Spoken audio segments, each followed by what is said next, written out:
खारे खेड़ाओ थे मिठे मोतिया, सौदो कन सोन जो वॾा वियाओ।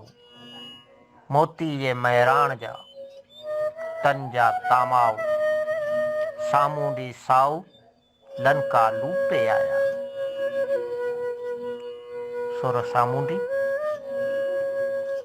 बैत में कमायल लफ़्ज़नि जी माना खारो माना समुंड सागर, खेड़ाओ माना खेड़ींदड़ समुंड सोजींदड़, मिठे मोटिया यानी मिठे पाणी ॾांहुं वरी आया, दरिया ॾांहुं मोट खाधऊं। सौदो यानी वणज वापार सौदागिरी ॾेती लेती। सोन सोन हिकु क़िस्म जो धातु आहे, हिकु क़ीमती धातु।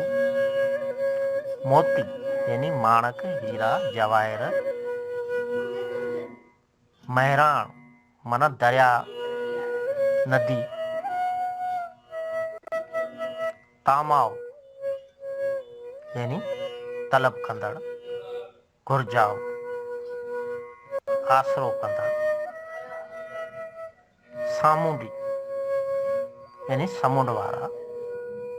साऊ यानी बहादुर बलवान अड़बंग ढिंग दिलेर। लंका लंका माना श्रीलंका, रावण वारो मुल्क